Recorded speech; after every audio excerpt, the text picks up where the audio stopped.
watching Mainland News. Hi, I'm Joya Devine. In today's news, man dies after being struck by car on Mootry Highway, large crowds drawn to Light Nelson spectacle, public reaction to Light Nelson event, Nelson Region big dairy earner, Solly cops big fine following workers' injuries. A man died after being struck by a passing car on the Mootry Highway at around 6:20 p.m. on Sunday night.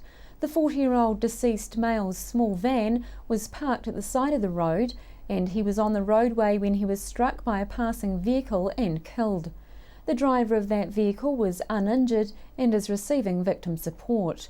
Police would like to speak to a motorist who exited Redwood Valley Road heading towards Richmond at around 6:20 p.m. and drove through the crash scene.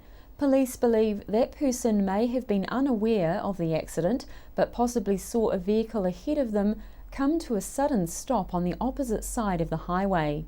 Anyone with information should contact Nelson Police on 546 3840. Light Nelson exceeded all expectations, drawing over 40,000 people over 2 nights to the Queen's Gardens and surrounds. The event, with over 40 installations from local and national artists, is in its second year, and organisers were hoping that they'd topped last year's crowd of 16,000. Light Nelson Trust Chair Brian Riley said the huge support from the people of Nelson would see the event's 10-year plan being fast-tracked. Brian Riley says they intend to create a promenade along the Maitai and extend the installations right into the city. He says with the huge crowd they had on Sunday night, they really need to make this happen soon, as he says it gives us more of an attraction to draw visitors to Nelson and will ensure that people have a quality experience and can take their time and get a good view of the works that represent so much effort from the artists. Brian Riley says the support they had over the weekend gives them a strong case to take back to their sponsors to grow Light Nelson to be a major showcase for this region's innovation and creativity. Counters at the gate to the Queen's Gardens clocked up 10,000 visitors on Saturday night and 30,000 on Sunday. People were queued down Bridge Street past the Suter, and at the peak those entering the park had to be held back. Brian Riley says being rained out on Friday night didn't help them, but there was no way they could have expected a crowd that was 6 times bigger than their busiest night last year. Riley says he was at the gate and talked to people who had come here from Auckland, Wellington and Christchurch, swayed by the joint marketing venture they did with Tourism Nelson Tasman, the Art Expo and the Winter Music Festival. The Neon Synthesizer Band at the Cathedral was also a runaway success, with 3 extra shows tacked onto the schedule to cater for the crowds that turned out. Brian Riley says again people were queued down to the Cathedral driveway and they staged 1 extra show on Saturday night and 2 on Sunday. He says it was very generous of Dean Nick Kirk to let them use the Cathedral, have the bells rung as part of the show and to allow them the extra performance. Mainland hopes to bring you footage of the Neon Synthesizer Band tomorrow. Mainland intern Carly Danner headed out to the streets of Nelson to ask residents whether they attended Light Nelson at the weekend and what they thought of it. So did you go to Light Nelson and what did you think of it? Yeah, so yesterday we also went to the festival and it was very crowded, so a lot of people there. But yeah, it's nice if something is going on in Nelson, so we just went there like everybody else, seemed like whole Nelson was there. So probably too many people, but it was really good to have something on last night. It was fantastic. Took my grandchildren there. Just had a ball watching everything. Took ages to get round, but it was so worth it. It was worth it to take the time, and it was great. It was good. It was pretty good, and good turnout. Yes, and I thought it was really cool and spectacular. I did indeed, and I was very much impressed, though I didn't know what all the noise was in the cathedral. It was interesting, but a bit deafening. It was alright. Yeah. And what are your thoughts about making it a week-long event? Yeah, that would probably be a good idea. So probably for a whole week. I think Nelson's interested in something doing it on the weekends, and yeah. Might get more people through, might make it easier, but I guess the weather conspired against it and made it quite busy on the night that we went. But yeah, maybe. Why not? It's good fun. It was good if it was a bit longer, be good. Oh, yes, I think so, yes. And what improvements could be made? More spacing out of the lights because it got crowded a lot. Man, I'm not that creative, I can't improve on that. That was just outstanding. You know, I loved it, every bit of it. Yeah, it was raining on Saturday, so probably if there would be no rain on Saturday, there would be more people on Saturday and then on Sunday, so it would not be crowded like that like yesterday. So I think it's not Nelson's fault, like you said, yeah. Longer event so people could go to it more often if they like. It would be good if there were a bit more people there. It would be good, excellent. Ja, liebe Grüße nach Deutschland. Wir haben hier in Neuseeland auch gefeiert und wir sind Weltmeister. Woo! And at the end of the news, we'll leave you with an installation by 21-year-old Delaney. The region's earned around $14.3 billion from dairy farms in 2013 to 2014, taking the lion's share of national dairy earners. In total, it's established the New Zealand economy earned $17.6 billion from dairy exports that year. The estimated payout this year in the Nelson-Tasman-Marlborough region was an estimated $841 million from production the previous year.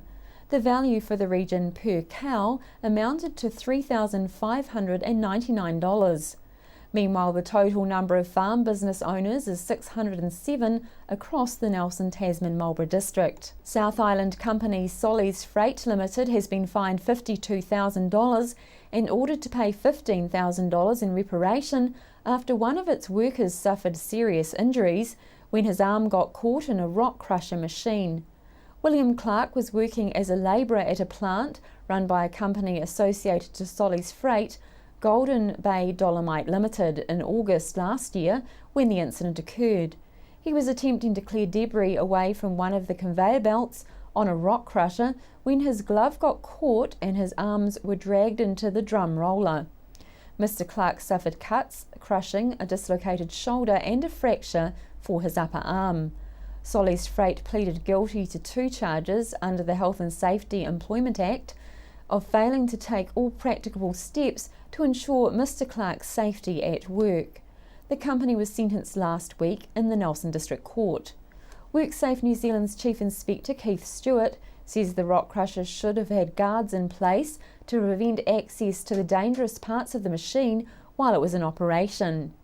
Meanwhile, Keith Clark says Solly's Freight also let itself and its workers down by not ensuring it had an effective hazard identification process in place. He says Mr. Clark was never shown the standard operating procedures for the rock crusher of the manufacturer's brochure, and he says he wasn't aware of any written procedures for the operation of the machine or the identification of its hazards. Former Minister of Health Annette King has called for a change to rest home care after 8 adverse reports have resulted in several deaths.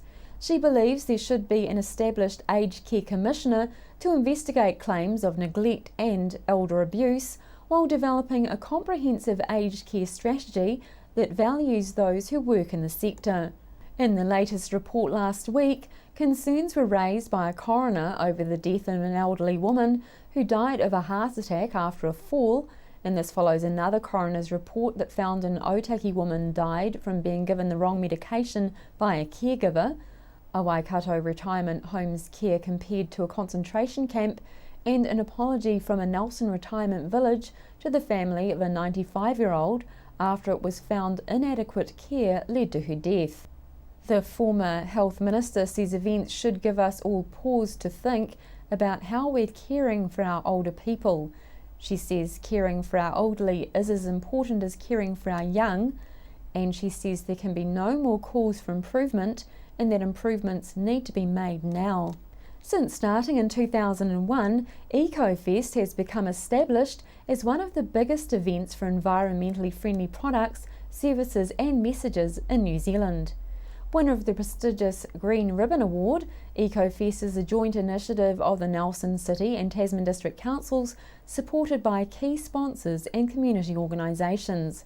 This year's EcoFest is to be held in November and has been repackaged and is to include a one-day expo both from Nelson and Motueka, along with a series of interesting seminars and hands-on workshops. EcoFest will partner with the Growables Gardening Show on at Founders Heritage Park to create a bumper day of green activities, products, services and produce for locals.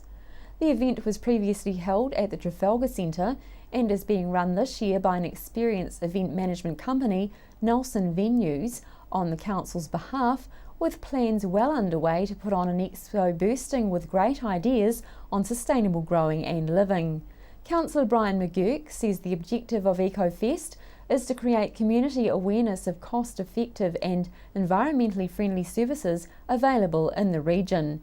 He says while the format has changed, the ethos of the event remains very much the same. He says it's all about encouraging people to make sustainable choices in their daily lives and ultimately to make it easier to be green. After the break, we'll bring you the latest weather update and some events and happenings coming up from around the region.